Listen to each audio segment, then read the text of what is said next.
Back to my YouTube channel study learner. ये DSSB PRT के लिए पैरागॉजी नोट्स हैं जो कि NIOS की बुक से बनाए गए हैं। तो ब्लॉक नंबर 2 फर्स्ट है, कोर्स नंबर 502 है, यूनिट सेकेंड है और टॉपिक का नाम है, जो यूनिट सेकेंड है उसका नाम है अधिगम एवं शिक्षण के उपागम।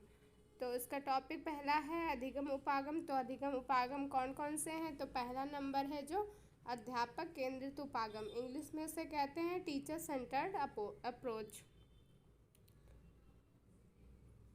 तो उसमें लिखा है कि एक अच्छा कहलाने वाला स्टूडेंट है इस प्रकार के उपागम को अच्छी प्रकार से समझ सकता है। जो टीचर सेंटर्ड अप्रोच होता है उसको एक जो ब्रिलियंट स्टूडेंट होता है वो अच्छी प्रकार से समझ सकता है। और इसका प्रोसेस क्या होता है? तो स्मृति से याद करना, ज्ञान का उपयोग करने की प्रक्रिया इसमें शामिल होती है।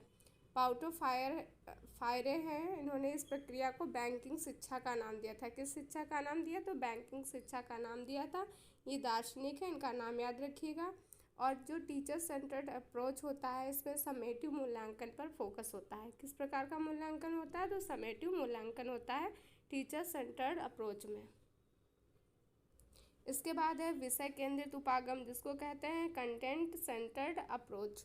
तो इसमें क्या होता है? इसमें है जैसे विषय में शामिल कॉन्सेप्ट को महत्व दिया जाता है। जो भी सिलेबस में सब्जेक्ट होते हैं उन पर ज़्यादा इम्पोर्टेंस दी जाती है। इसमें पाठ्य पुस्तक पाठ्यक्रम का मूर्त रूप बन जाती है। कैसे कौन बन जाता है? तो पाठ्य पुस्तक होती है जो पाठ्यक्रम का मूर्त रूप बन जाती है।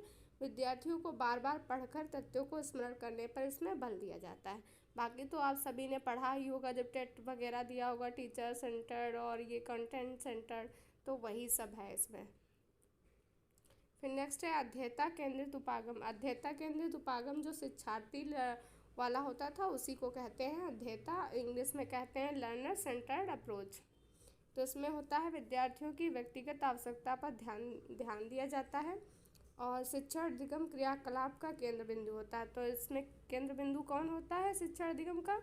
तो शिक्षण है जो अधिगम क्रियाकलाप का केंद्र बिंदु होता है। शिक्षण मेन पॉइंट है इसके अंतर्गत। स्टूडेंट व्यक्तिगत समूह दोनों प्रकार से कार्य करते हैं। स्टूडेंट इसमें है जो इंडिविजुअल भी काम करते हैं और ग्रुप में भी काम करते हैं। विद्यार्थियों को प्रश्न पूछने, खोज करने एवं प्रयोग करने के अवसर उपलब्ध कराए जाते हैं यहाँ पे। नंबर 4 पे है योग्यता आधारित उपागम। इसको अंग्रेजी में कहते हैं कॉम्पिटेंसी बेस्ड अप्रोच। ये इसमें योग्यता की विशेषताएं हैं। प्राप्त करने योग्य होता है और माप करने के योग्य होता है। योग्यता है उसे मापी भी जा सकती है, प्राप्त भी की जा सकती है, संप्रेषण योग्य होता है और उपयुक्तता। तो ये 4 इसकी विशेषताएं हो जाती हैं योग्यता आधारित उपागम की। फिर इसमें आता है भाषा योग्यता। भाषा योग्यता में क्लास 3 का बच्चा है तो उसमें क्या होना चाहिए? भाषा योग्यता में वो सही उच्चारण के साथ वो बोल सके, इतना उसके अंदर भाषा योग्यता होनी चाहिए क्लास 3 के बच्चे के लिए। क्लास 4 के बच्चे के लिए ऐसा होता है कि हस्तलिखित मतलब हैंड राइटिंग और छपे हुए शब्दों को स्पष्ट रूप से वो पढ़ पाए। जो लिखा होता है कॉपी या बुक में उसको सही से पढ़ पाए, वो क्लास 4 के बच्चे के लिए होता है।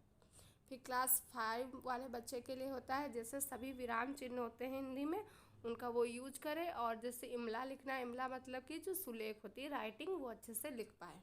फिर क्लास 6 में पाठ के बाद क्योंकि और किंतु का यूज करके क्वेश्चन पूछने वाले प्रश्नों के उत्तर देने की योग्यता रखे। जैसे कि कोई पाठ है जो ख़त्म हो गया, उसके बाद उससे क्योंकि या और किंतु के क्वेश्चन किए जाते हैं अगर बच्चे से, अगर वो उत्तर दे पाता है तो वो भाषा योग्यता में निपुण हो जाता है।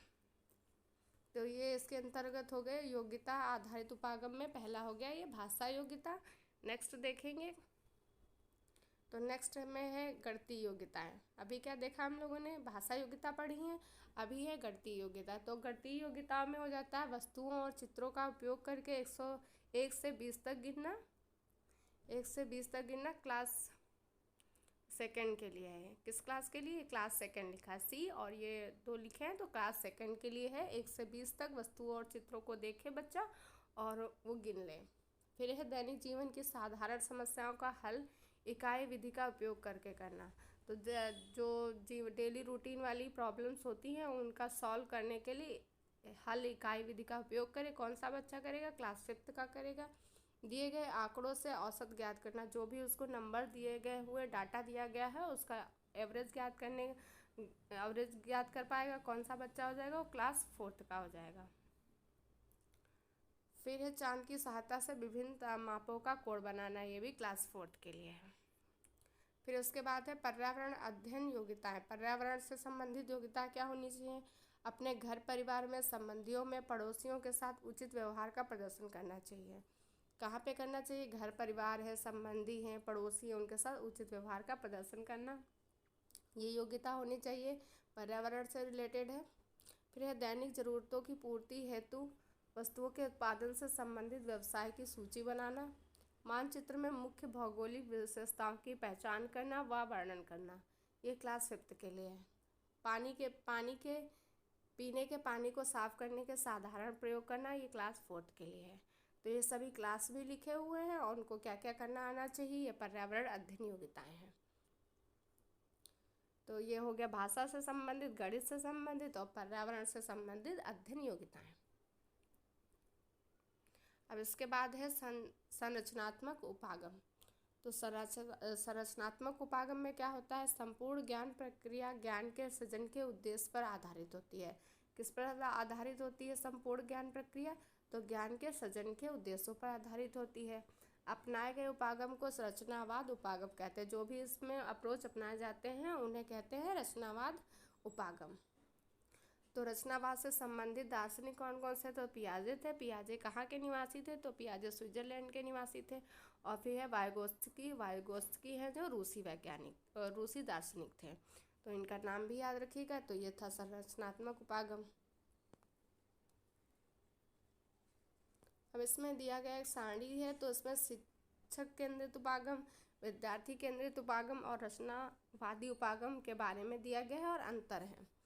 तो उनका उद्देश्य है, जो शिक्षक केंद्रित उपागम होता है उसका उद्देश्य क्या होता है? तो इसमें उद्देश्य होता है शिक्षक केंद्रित उपागम विषय वस्तु को समयावधि में समाप्त करता है। एक टाइम पीरियड होता है, इसमें है जो सब्जेक्ट को टीचर समाप्त कर देता है। और विद्यार्थी केंद्रित में होता है प्रत्येक बालक स्वयं करके इसके अंतर्गत सीखता है।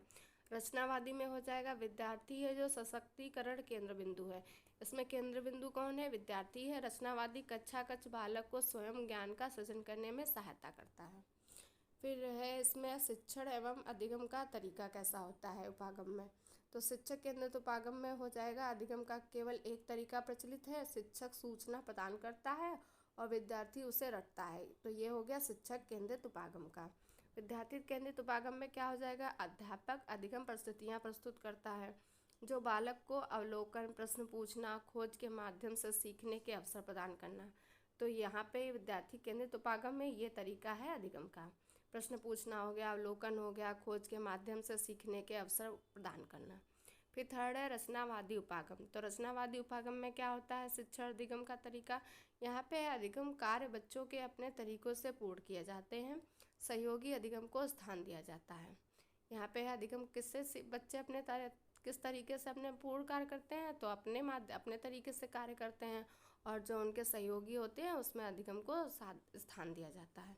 तो ये था अंतर शिक्षक केंद्रित उपागम, विद्यार्थी केंद्रित उपागम और रचनावादी उपागम के बारे में। इस यूनिट में ज़्यादा कुछ था नहीं, यही 3 पॉइंट मेन है, शिक्षक केंद्रित, विद्यार्थी और रचनावादी जो दार्शनिक थे उनके नाम याद कर लीजिएगा और पूरी यूनिट इसकी ख़त्म हो गई है।